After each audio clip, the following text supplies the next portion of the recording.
If you are listening to this, I want to tell you something that took me the hardest way possible to learn.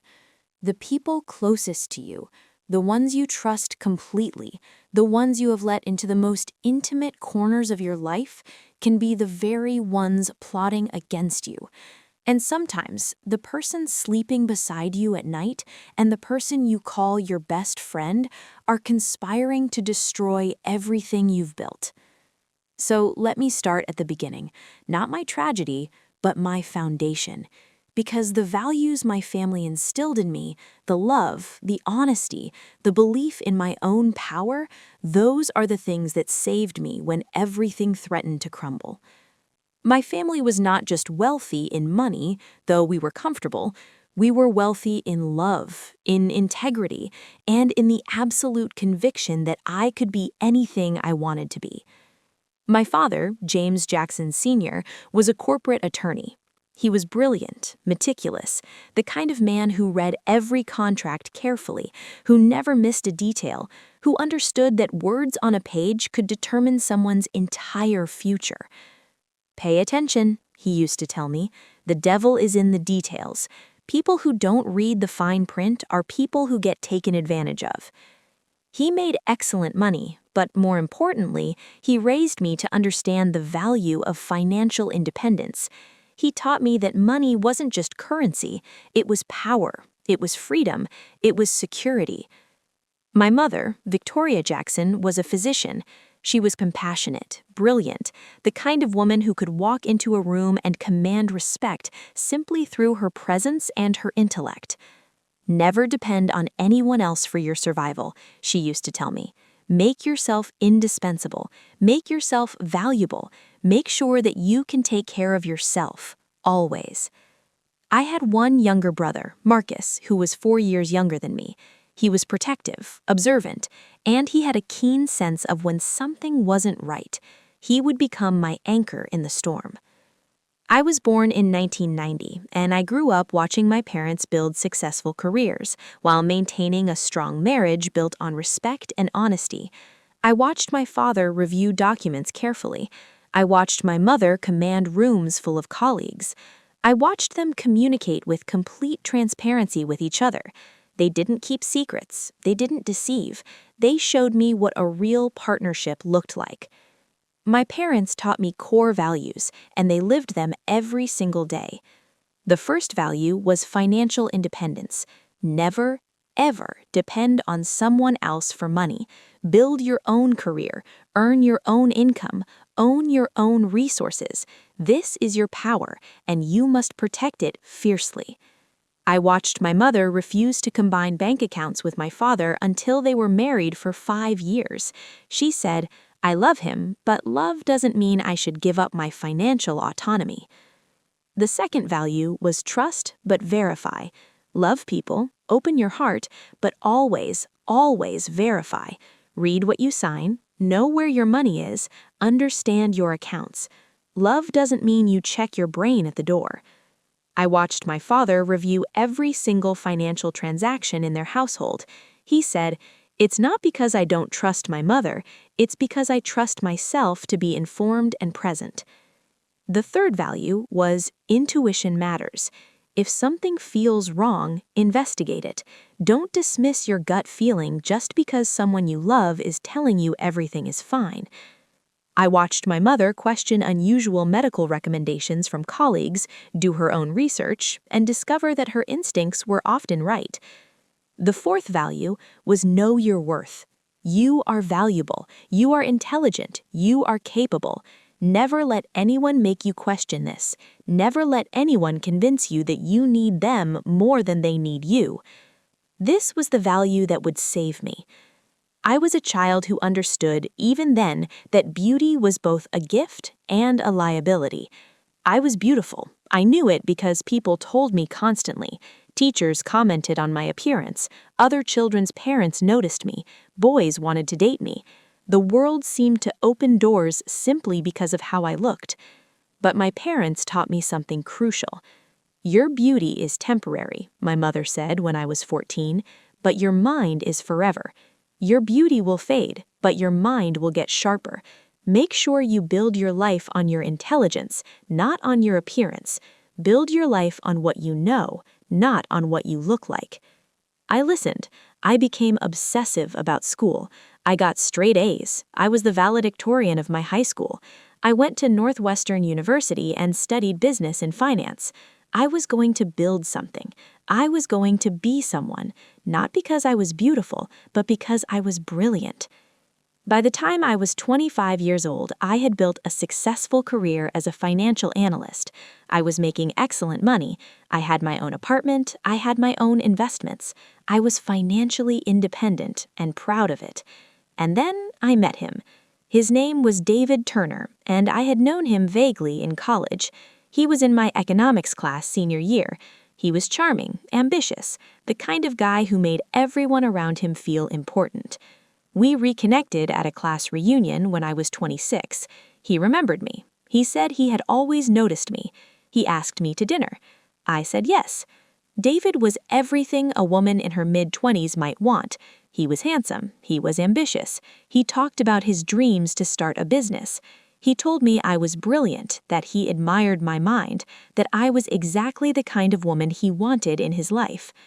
We dated for 2 years. Those 2 years were wonderful. David was attentive. He was romantic. He planned beautiful dates. He introduced his family. His mother loved me. His friends accepted me. And then, after 2 years, he asked if I would marry him. I said yes. My parents had reservations. He seems wonderful, my mother said carefully, but I want you to be cautious. Make sure he's not just charming. Make sure there's substance underneath. He is substantial, I said. You'll see. My father didn't say much, but I noticed him watching David carefully, looking for something.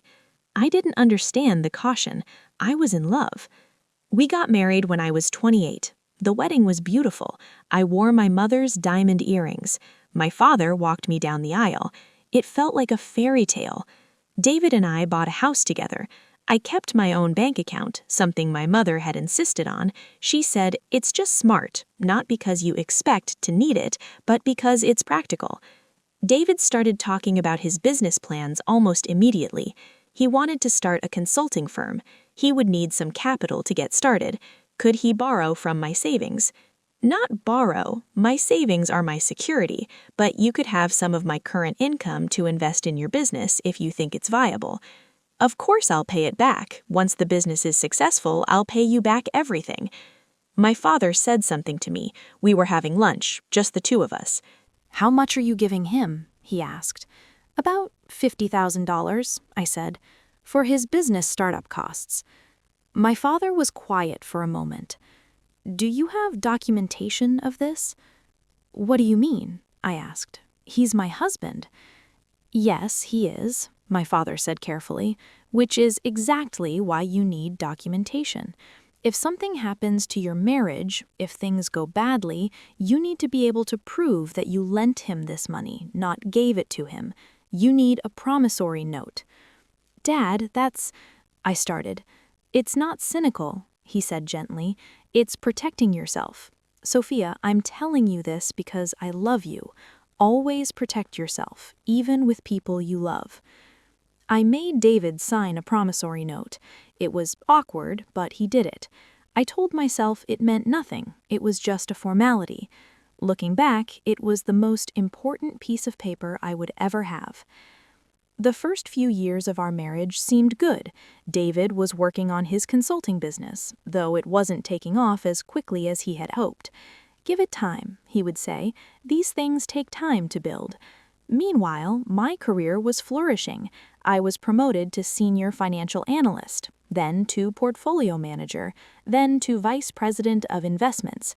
By the time I was 30, I was making over $250,000 a year. David was still working on his business. It was losing money, not making it. But he was always optimistic. Next quarter will be better, he would say. I just need to close a few more deals. I was supporting the household on my income. David would ask me for money regularly. The business is in a cash flow crisis, he would explain. I need some money to bridge the gap, to pay the employees. Once we land a major client, I'll pay you back. and I would give him the money, from my income, not from my savings, always from my current money.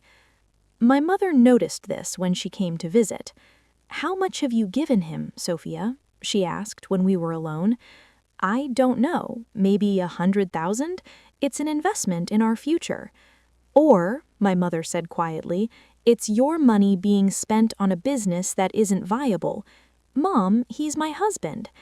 "Yes," she said, "and you're allowing him to become dependent on you. That's not healthy for a marriage. In a healthy marriage, both partners contribute." I didn't want to hear it. I was in love. I believed in David. I met Alicia when she transferred to my company, about a year into my marriage. She was brilliant, ambitious, and I immediately felt a kinship with her. Alicia became my closest friend. We had lunch together. We went to workout classes together. We talked about work, about life, about everything. I introduced her to David, and I watched something strange happen. Alicia started changing around David.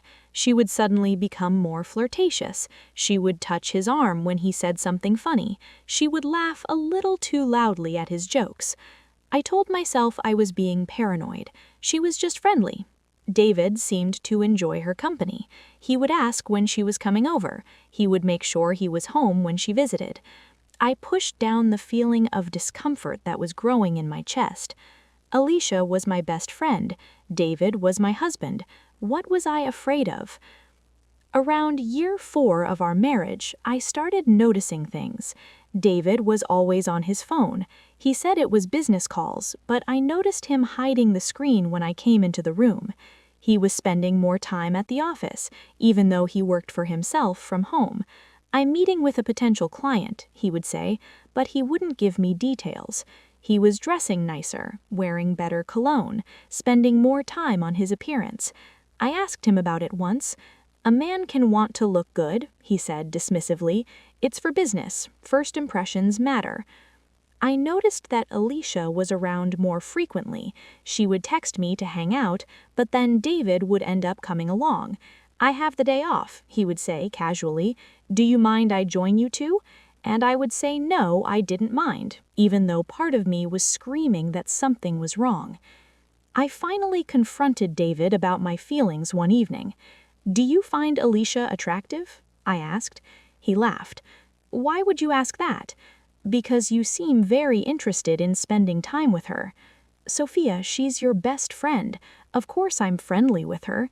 That's what normal people do. We get along with our spouse's friends." "It feels like more than that. It's all in your head," he said firmly. "You're being paranoid and insecure. That's not attractive." The word attractive hung in the air.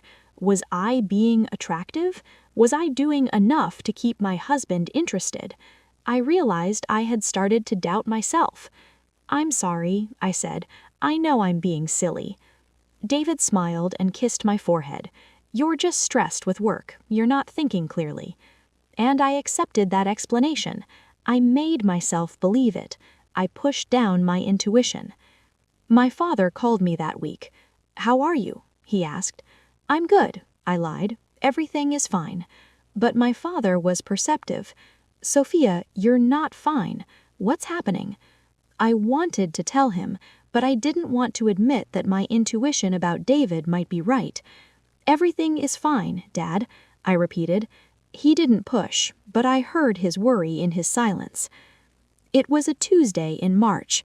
I was at work, in a meeting with my team, going over quarterly projections. My personal phone rang. I ignored it. I didn't take calls during meetings. But it rang again immediately after. I excused myself and took the call. "Ms. Jackson? This is Rebecca Chen from First National Bank. Am I speaking with Mrs. Sophia Jackson Turner?" "Yes, this is she." "I'm calling because we have an unusual transaction that requires your approval. Are you the primary account holder on the joint household account?" My stomach tightened. What unusual transaction? "Your husband came into our branch today and requested a withdrawal of $100,000 in cash. Given the size of this withdrawal and our policies regarding large cash transactions, we wanted to verify with you before processing. I couldn't speak for a moment. He wants to withdraw $100,000? I finally managed. Yes, ma'am. He said it was for a business opportunity, but since it's a joint account and you're listed as the primary holder, we need your verbal authorization. I couldn't think. No, do not authorize this withdrawal. Tell me, is he still there? Yes, ma'am, he's in the lobby. Is there any way you could send me a picture of who's with him? I need to verify something.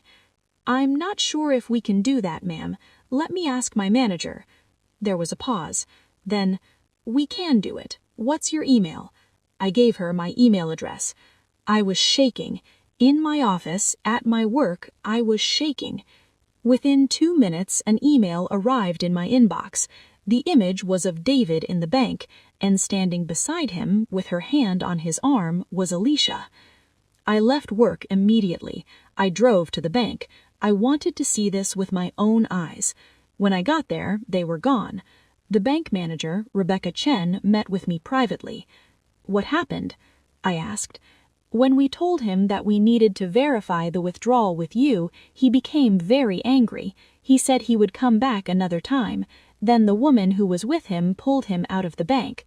Did he say anything else?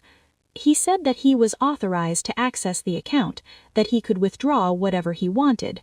When I told him that the account holder needed to approve large cash transactions, he cursed and left. I felt sick. I drove to my house. Alicia was my best friend, David was my husband, and they had been about to steal $100,000 from me. David's car was in the garage. I went inside. David was in the kitchen, and he looked furious. "What the hell did you do?" he spat at me. "You humiliated me in front of the bank. You made me look like an idiot." "Where's Alicia?" I asked quietly. "Alicia left. She went home." "Why was she with you at the bank, David?" He stared at me, and in that moment I saw something shift in his face, a calculation, a realization that the game was up. "We're in love," he said. I don't know what I expected him to say, but it wasn't that. "What?" I whispered. "Alicia and we're in love. We have been for months, and I wanted to use that money to start a new life with her. She wanted to leave the country. I was going to take the money, and we were going to leave." I sat down. I actually had to sit down, or I would have fallen down. "Why are you telling me this now?" I asked. "Because you already know," he said, "and because Alicia is going to call you. She's going to tell you that this was all my fault, that I manipulated her, that she never wanted to hurt you. But that's a lie. She wanted this. She wanted you to be miserable." "What?" I said. "She told me that she hated watching you be so successful. She said that your success made her feel like she wasn't good enough. She said that every time you got promoted, she felt worse about herself. And she said that the only way to feel better was to take something from you, to take me." I couldn't process this. "How long?" I asked.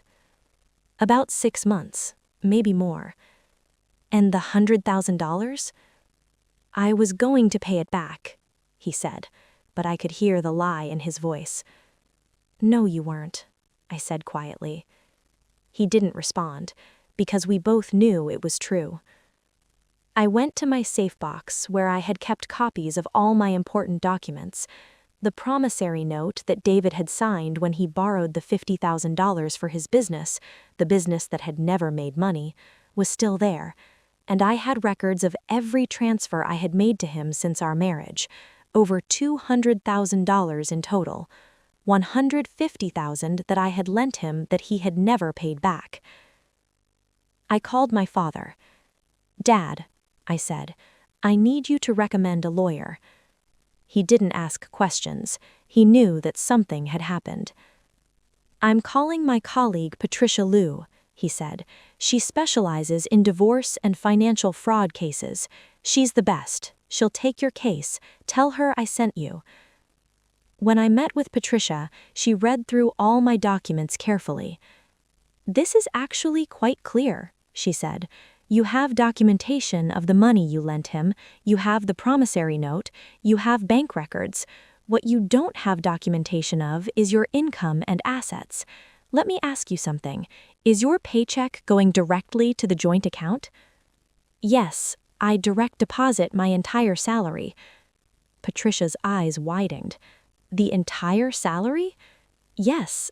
I thought it was what you do in a marriage. You pool your resources." "That was a mistake," Patricia said gently. "A very expensive mistake. David has legal access to that account. Anything he earned from it, anything in it, is technically marital property if he can show a legitimate claim to it." "What about his business loans, the money he said he would pay back?" "That's tricky, because if he can claim that it was a gift, not a loan, then he doesn't have to pay it back. The promissory note helps your case, but he could argue that he wrote it just to appease you." I felt my hopes crumbling. "What do you recommend?" I asked. "First," Patricia said, "we need to get your finances separated immediately. We need to freeze his access to the joint account before he drains it. We need to document all assets, all debts, everything, and we need to file for divorce and a restraining order to prevent him from accessing any of your accounts." "A restraining order?" "He was about to steal $100,000 from you, Sophia. He's demonstrating intent to commit fraud. That's a threat to your financial security."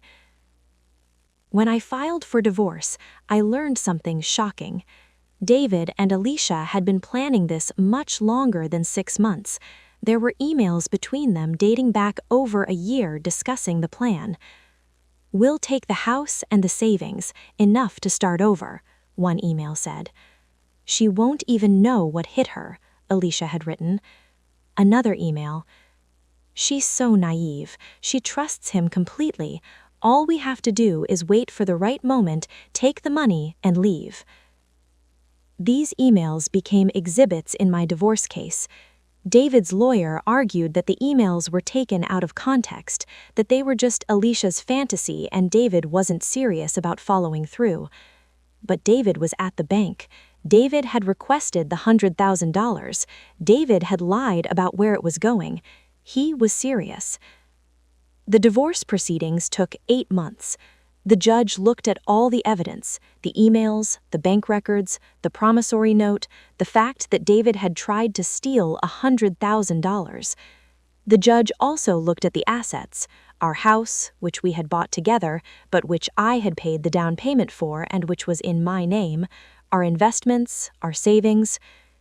"Miss Jackson," the judge said during the final hearing, "this court finds that while your income was partially used for marital expenses, you maintained your financial independence by keeping clear records of assets that predated the marriage. The $200,000 you lent your husband is considered a loan, and according to the promissory note he signed, he is required to pay that back. However, given his demonstrated attempt to commit fraud, this court is doubtful he will ever pay."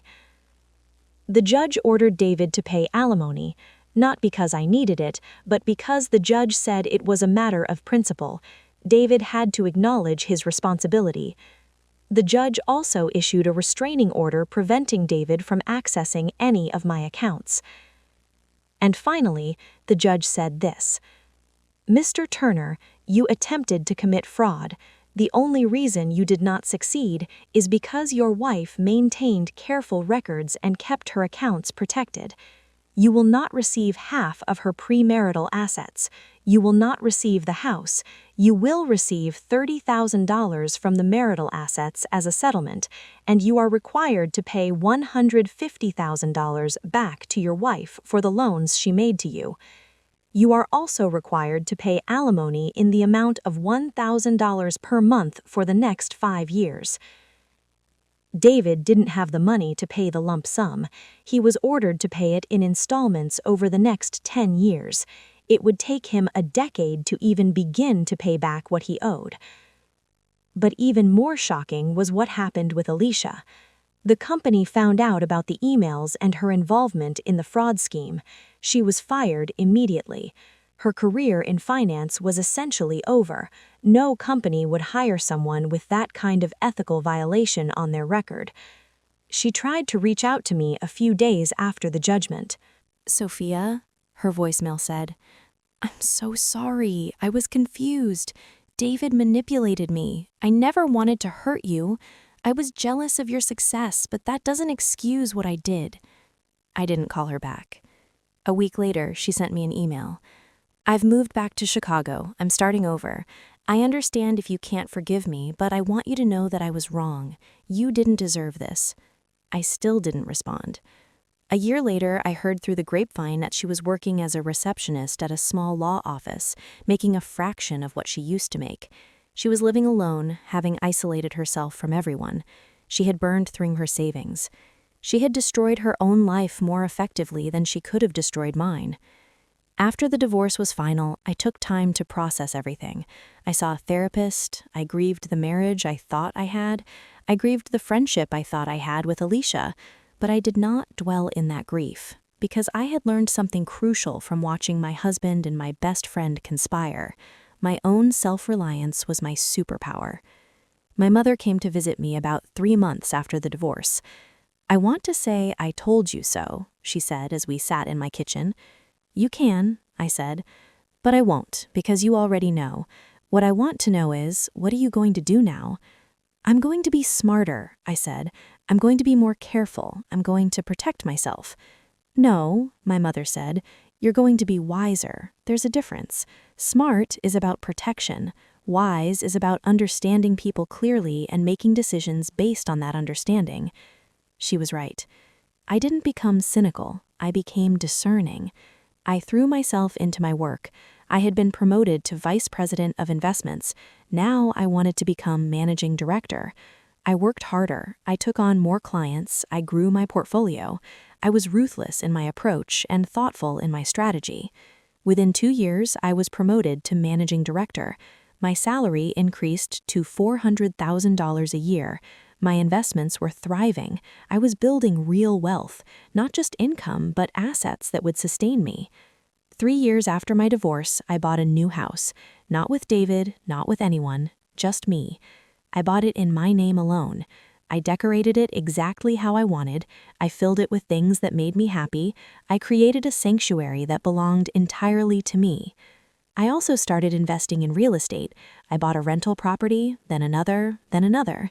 By the time I was 35, I owned 3 rental properties that generated passive income every month. I didn't need to work, but I chose to because I loved my work. That was freedom. Years later, when the dust had settled, I was invited to speak at a women's leadership conference.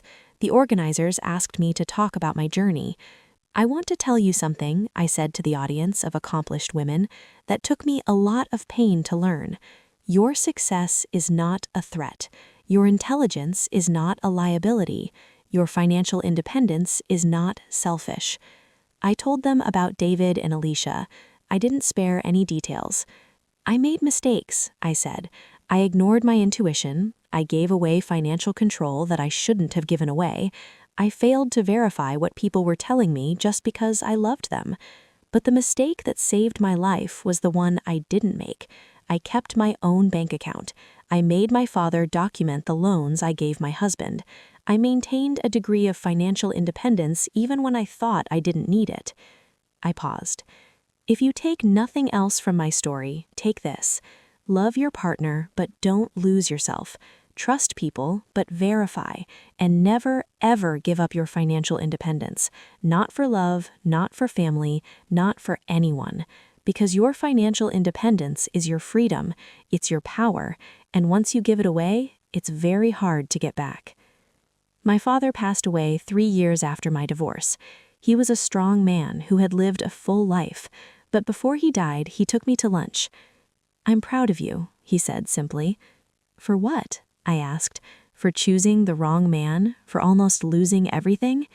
"For learning quickly," he said. "For not staying a victim. For understanding that the mistakes we make don't define us, our response to them does." He reached across the table and took my hand. Your mother and I worried about you, you know. We worried that you were too trusting. But what I've learned watching you navigate your divorce is that trusting people doesn't make you weak.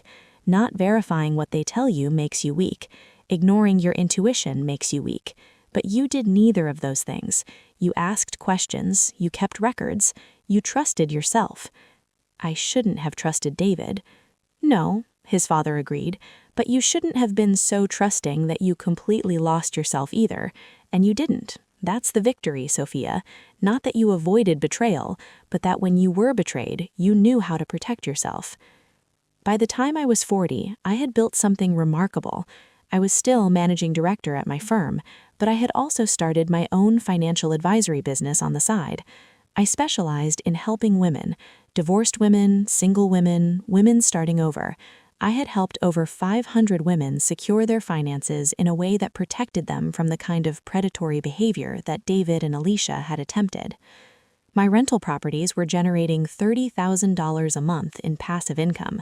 My portfolio was worth $2.5 million. I had the freedom to choose how I spent my time. I had the security of knowing that I would never be dependent on anyone. And I had something more valuable than money. I had clarity about people. I could see through lies now. I could see the signs of manipulation. I could see when someone was pretending to be something they weren't. That clarity was worth more than anything. I'm 44 years old now. I never remarried. I had relationships, but I never gave anyone access to my finances or my complete trust. I learned to compartmentalize my life. People I loved and people I trusted. They were not always the same group. David paid back about $80,000 of the $150,000 he owed me before he stopped making payments. The court issued a judgment against him, but you can't get blood from a stone. He's still out there, living a small life, working in retail. Alicia eventually moved back to the East Coast. I heard she got married and had a child. She became a real estate agent. I hoped she had genuinely changed, but I didn't care enough to find out. Marcus, my brother, became a federal prosecutor. He specializes in financial fraud cases. He always tells me that what I went through, the careful documentation, the restraining order, the lawsuit, became a case study in his training program. This is how to protect yourself, he tells his trainees, pointing to my case. My mother is retired now. She and my father had 52 years together. She lives in a beautiful house on the coast of South Carolina. She reads books and gardens and tells anyone who will listen about how right she was about David Turner. I visit her often. If you are listening to this and you have been betrayed, let me tell you what I know now. Betrayal is not a reflection of your worth. It's a reflection of the character of the person who betrayed you. I spent months after my divorce wondering if I was too much, too successful, too driven, too ambitious. I wondered if I had somehow caused David to look for someone else. And then I realized his infidelity was not about me. Alicia's jealousy was not about me. Their fraud scheme was not about me.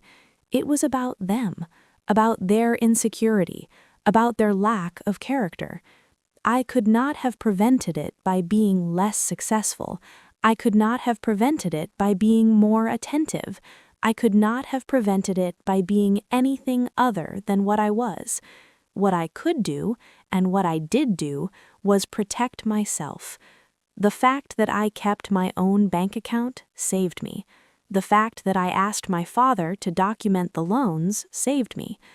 The fact that I maintained my career independence saved me. The fact that I didn't completely abandon my intuition saved me. These are the things that saved my life. I'm no longer angry at David and Alicia.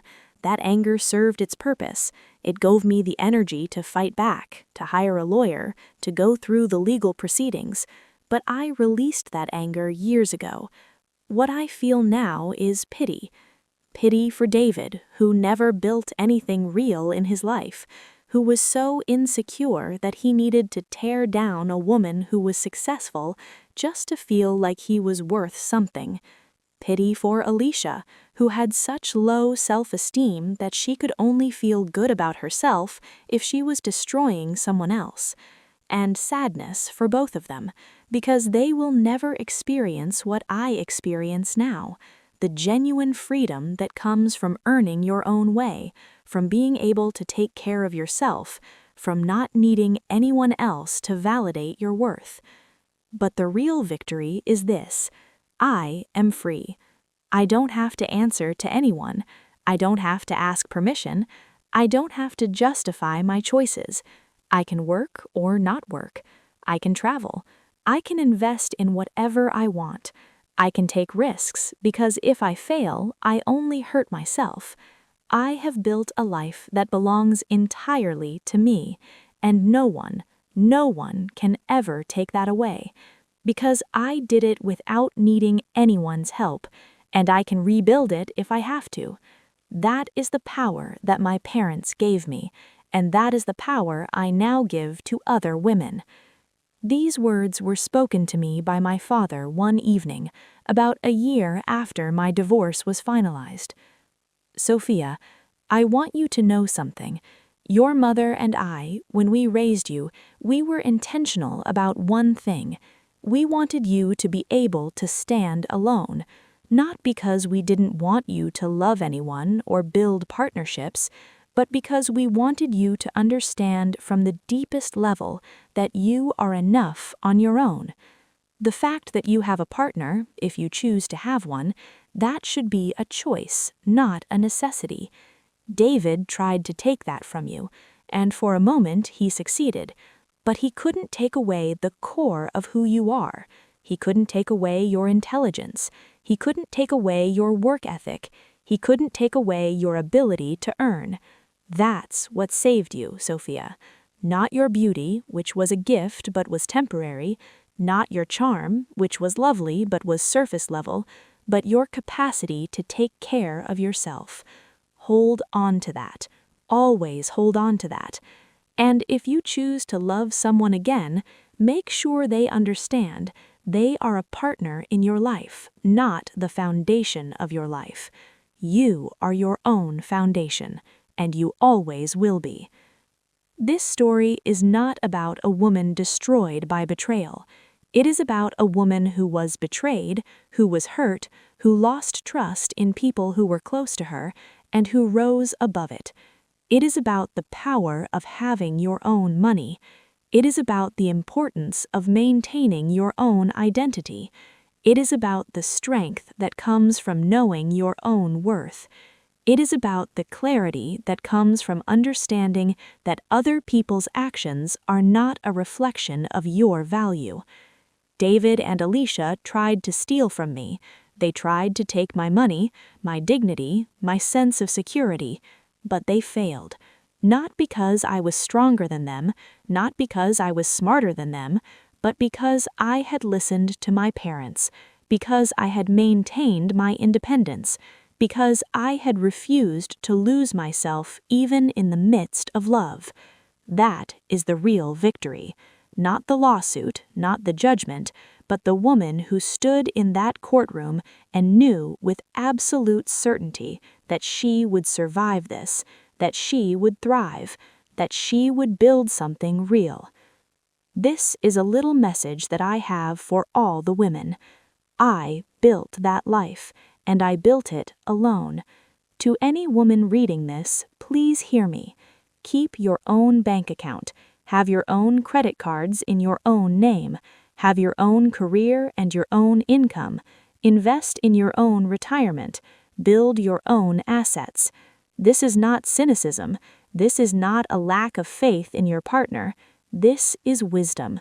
Because I did these things, I survived my marriage. Because I maintained my independence, I was able to leave. And I was able to rebuild.